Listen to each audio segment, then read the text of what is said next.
इस कार्यक्रम के प्रायोजक हैं Shreyang healthcare India private limited.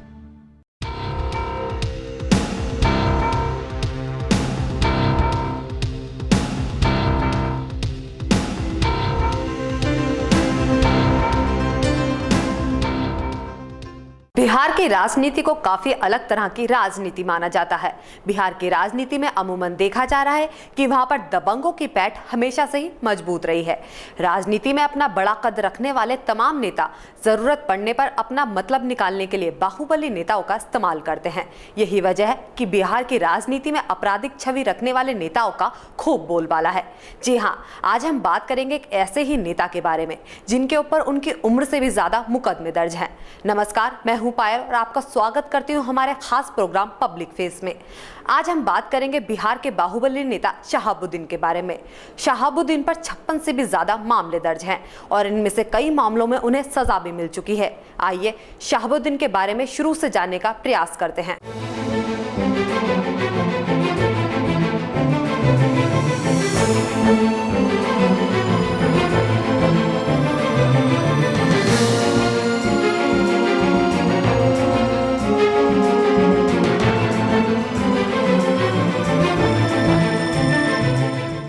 खौफ का दूसरा नाम कहे जाने वाले पूर्व सांसद शहाबुद्दीन का जन्म बिहार के सिवाल जिले के प्रतापपुर में 10 मई 1967 को हुआ था।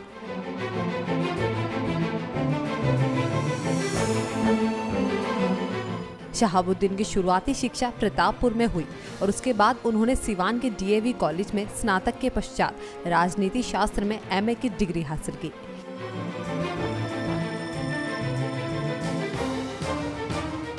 इसके बाद शहाबुद्दीन ने 2000 में मुजफ्फरपुर के बीआर अंबेडकर बिहार विश्वविद्यालय से पीएचडी की, लेकिन यह काफी विवादों में रही। उनकी शादी हीना शेख से हुई और उनके एक पुत्र और 2 पुत्रियां हैं। वैसे शहाबुद्दीन 1980 में डीएवी कॉलेज से राजनीति में आ गए। इस वक्त शहाबुद्दीन ने भारतीय कम्युनिटी पार्टी और भारतीय जनता पार्टी के खिलाफ मुहिम कर दी थी। कॉलेज के दिनों से ही शहाबुद्दीन की दबंगई के चर्चे आम होना शुरू हो गए थे। महज 21 साल की उम्र में शहाबुद्दीन के खिलाफ सिवान के एक थाने में पहला मामला दर्ज हुआ था। देखते ही देखते शहाबुद्दीन सिवान के मोस्ट वांटेड क्रिमिनल बन गए।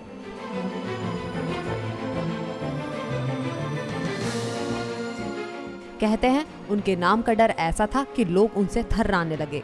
शहाबुद्दीन का सियासी सफर शुरू होने से काफी पहले उनकी दबंगई के चर्चा हर कहीं पर होने लगे थे।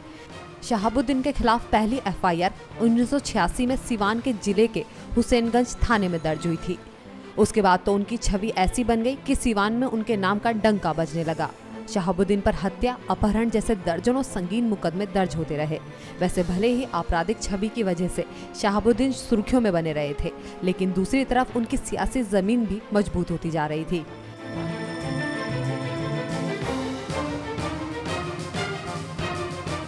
कहा जाता है कि जब शहाबुद्दीन चुनाव लड़ने मैदान में उतरे तो सिवान शहर में शहाबुद्दीन की पार्टी को छोड़कर दूसरे किसी प्रत्याशी का झंडा देखने को नहीं मिलता था।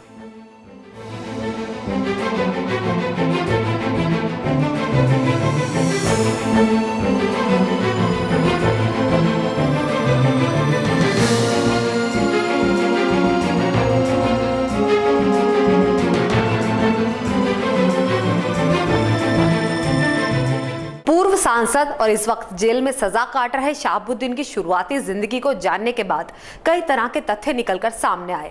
पढ़ा लिखा होने के बावजूद जिस तरह से उन्होंने अपराध के रास्ते पर चलते हुए अपनी सियासत को चमकाया, वो कई तरह के सवाल खड़े करता है। खैर, आगे बढ़ते हैं और जानने की कोशिश करते हैं कि कॉलेज के दिनों से ही राजनीति में सक्रिय रहने वाले शहाबुद्दीन ने किस तरह से खुद को राजनीति के रंग में ढाला।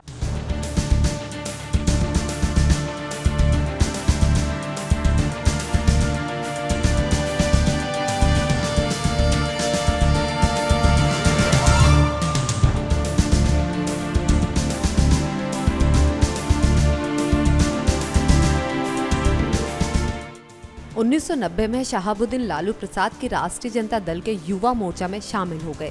शहाबुद्दीन सिवान विधानसभा क्षेत्र से सबसे पहले 1990 में विधायक बने, तो उसके बाद फिर से 1995 में उन्हें जीत हासिल हुई और वो राज्य विधानसभा के सदस्य बने।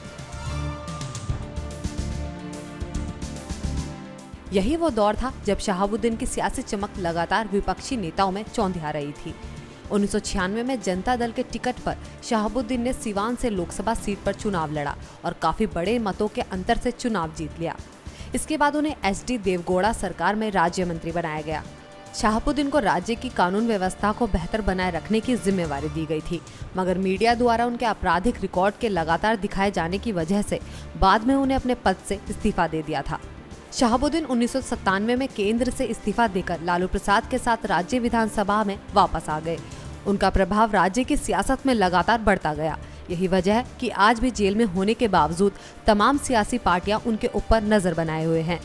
दरअसल इस बार बिहार विधानसभा चुनाव में लालू से अलग होकर चुनाव लड़ रहे सांसद पप्पू यादव ने जेल में शहाबुद्दीन से मुलाकात करके सिवान में नई जमीन तलाशने की कोशिश कर रहे हैं।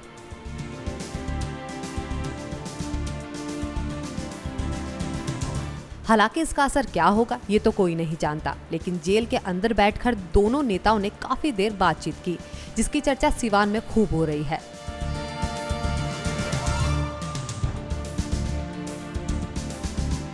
लालू के करीबी समझे जाने वाले शहाबुद्दीन इससे पहले राजद नेता अब्दुल बारी सिद्दीकी समेत कई नेता से मुलाकात कर चुके हैं।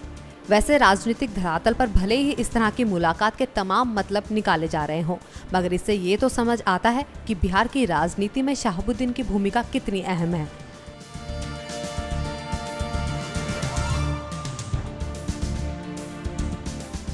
जेल में होने के बावजूद नेताओं उनसे मिलकर चुनावी रणनीतियां तैयार कर रहे हैं। वाकई शहाबुद्दीन की दबंगई ने उनको सियासी गलियारों का बेहद अहम शख्स बना दिया है।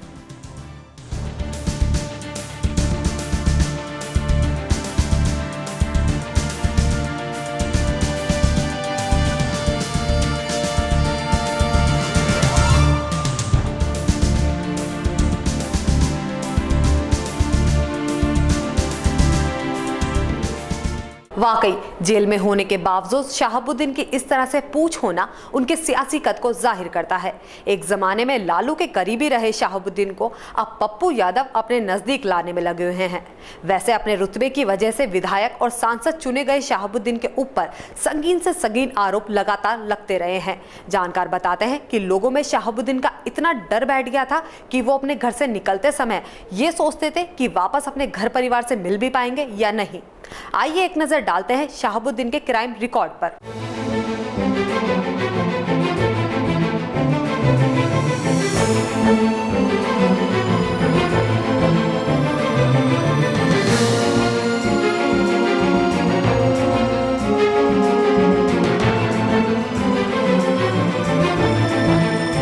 जब राजद नेता मनोज कुमार को आपराधिक मामलों के चलते जब सिवान पुलिस उन्हें गिरफ्तार करने पहुंची, तो शहाबुद्दीन ने उन्हें गिरफ्तारी से बचाने का प्रयास करते हुए पुलिस को रोकते हुए एक पुलिस अफसर को जोरदार थप्पड़ जड़ दिया। इसके बाद तो उनके समर्थकों ने भी पुलिस के साथ खूब हाथापाई की। इसके बाद बिहार पुलिस ने तुरंत राज्य टास्क फोर्स तथा उत्तर प्रदेश पुलिस के साथ मिलकर शहाबुद्दीन के गांव को घेरकर हमला कर दिया। इस हमले में दोनों तरफ से कई राउंड गोलियां चली, जिसमें पुलिस वालों समेत कई लोग मारे गए। इस मुठभेड़ के बाद शहाबुद्दीन भागकर नेपाल पहुंच गए। पुलिस ने जब शहाबुद्दीन के घर की तलाशी ली तो उनके मकान से कई विदेशी हथियारों समेत कई विदेशी पासपोर्ट भी बरामद हुए।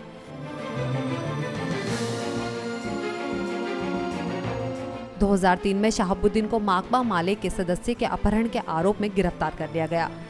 खराब स्वास्थ्य के चलते शहाबुद्दीन को सिवान के जिला अस्पताल रखा गया, जहां से वो 2014 में होने वाले चुनावों की तैयारी करने लगे।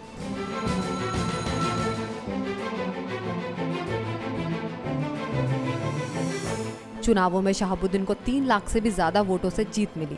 जीत मिलने के बाद शहाबुद्दीन के समर्थकों ने 8 जेडीयू कार्यकर्ताओं को मार डाला और कई कार्यकर्ताओं को घायल कर दिया। इस घटना के बाद शहाबुद्दीन के ऊपर कई थानों में 34 मामले दर्ज किए गए। हालांकि 2005 में वो रिहा होकर सिवान आ गए। 2009 में एक बार फिर से शहाबुद्दीन पुलिस के हाथों लग गए और उसके बाद से वो आजकल जेल में ही है। उल्लेखनीय है कि 2009 में सिवान लोकसभा सीट से राजद की टिकट पर उनकी पत्नी भी चुनाव लड़ी, लेकिन हार गई।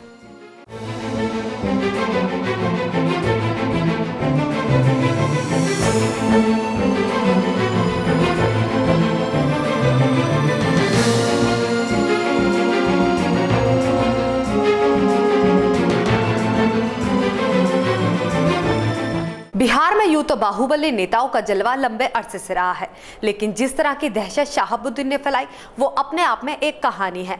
आज भी सिवान में शहाबुद्दीन को नाम लेकर नहीं बल्कि साहब कहकर पुकारा जाता है। बीते तकरीबन 27 सालों से उनका खौफ इस इलाके में साफ नजर आता है, भले ही वो लंबे अरसे से जेल की सलाखों के पीछे क्यों ना हो। वैसे 4 मामलों में शहाबुद्दीन को उम्र कैद की सजा भी सुनाई जा चुकी है और इसी वजह से लोग मानते हैं कि अब उनका राजनीतिक करियर समाप्त हो चुका है। तो ये था आज का हमारा पब्लिक फेस। अगली बार फिर मुलाकात होगी ऐसे ही किसी चर्चित चेहरे के साथ। तब तक के लिए नमस्कार। इस कार्यक्रम के प्रायोजक है Shreyank health care India private limited.